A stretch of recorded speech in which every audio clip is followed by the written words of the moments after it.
Monday arrived gray and heavy, as if the sky itself knew secrets were about to spill. Danielle Carter walked up the marble steps of the Fairview State Oversight Committee building with the envelope pressed against her heart. Cameras snapped from a distance, reporters shouting her name, but she didn't stop. Every step echoed the same silent promise. For Malcolm, for truth, for everyone they tried to break. Inside, the chamber smelled of old paper and politics. 5 committee members sat behind a long oak table, expressions carved from stone. At the center was Chairwoman Harlow, a woman whose reputation for caution bordered on fear. "Ms. Carter," she said, "you've requested a closed session to present evidence of misconduct. You may proceed." Danielle took a breath. Her hands no longer shook. "What happened to me on May 12th wasn't a traffic stop," she began. "It was an operation, authorized from the highest level of this city's leadership." She placed the flash drive on the table like a weapon.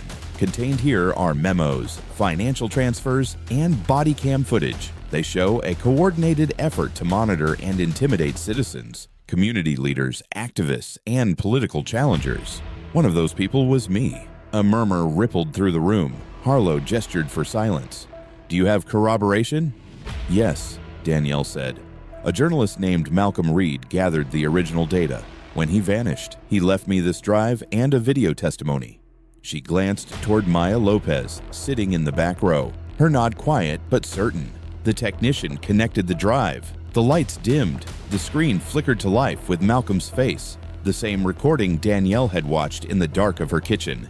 His voice filled the chamber. "If you're watching this, I couldn't get out. The folder's gone, but I backed everything up. It shows the chain, mayor's office, task force, payouts." When the video ended, the silence was absolute. For a heartbeat, no one moved. Then whispers rose like wind through tall grass. Chairwoman Harlow adjusted her glasses. "Ms. Carter, these are serious allegations. Are you aware of the consequences of submitting falsified material?" Danielle met her gaze. "I am. And I'm also aware of the consequences of silence." Harlow leaned back. "The committee will recess to verify the data." While they deliberated, Danielle waited in a narrow hallway with Maya. The old clock on the wall ticked so loudly it felt like a countdown. After an hour, Harlow's aide appeared. "They'll reconvene in 15. Maya turned to her. "No matter what they say, you did it. You forced them to look." Danielle smiled faintly. "Truth isn't a verdict. It's a light. Sometimes it burns slow."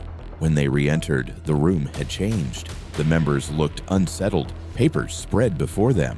Harlow cleared her throat. "Preliminary analysis confirms the document's authenticity.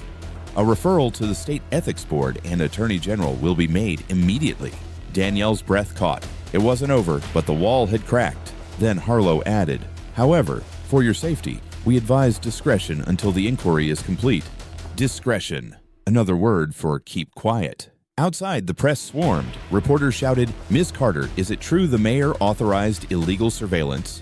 Will you withdraw from the race?" She kept walking, eyes forward, until she reached the courthouse steps where microphones waited. She didn't plan to speak, but she felt the moment rising inside her, unstoppable. "For years," she began, voice carrying through the crowd, "people have been told their voices don't matter. Tonight, we proved otherwise. The evidence is in official hands, and I will not hide while the truth hides with it. Transparency is not treason, it's patriotism." The applause that followed was ragged but real. Still, she saw the other side too. Men in suits whispering into phones, faces hardening. By dusk, the city hummed with rumor. The mayor's office released a statement calling her accusations politically motivated lies. Talk shows debated her sanity. Online trolls flooded her pages. But something had shifted. Ordinary citizens began posting their own stories. Unexplained detentions, mysterious audits, sudden job losses after speaking out. The pattern was undeniable. That night, Danielle drove to the riverside where she and Malcolm had first planned their exposé. The water reflected the city lights. Beautiful, indifferent. She spoke softly to the wind. "We did it, Malcolm. You were right. They fear exposure more than anything." Her phone buzzed. A text from an unknown number. "You lit the match. Now watch the fire." She didn't reply. She deleted it, turned off the phone, and watched the horizon until the first light touched the river. In the weeks that followed, the investigation widened. Subpoenas went out. The mayor's task force was suspended pending review. Whistleblowers came forward. One by one, pieces of the machine began to fall, but victory carried weight. Threats multiplied. Her children were followed home from school once. Anonymous letters arrived daily. Supporters advised her to hire private security. She refused. "If I start living behind guards," she told Maya, "they've already taken my freedom." Then came the hearing for public release of findings. Danielle was asked to testify under oath. She stood before a packed courtroom, cameras rolling, and spoke each word slowly, deliberately. "When I was pulled over that night, I thought I was alone. I was wrong. Every person who's ever been silenced stood there with me. Today, I speak for them." When she finished, the room rose to its feet. Some clapped, others wept quietly. The truth was no longer hidden, though justice, real justice, would take years to unwind. Outside, journalists swarmed again, but their tone had changed. Now they asked, "What's next for Danielle Carter?" She smiled tiredly. "Rest, then work, because the system that tried to scare me still exists, just wearing new faces." That evening, she walked home through the heart of Fairview, past murals painted by volunteers, past children playing in streets that once feared patrol lights. She felt the city breathe differently, lighter somehow. Yet even in that calm, she sensed the cost.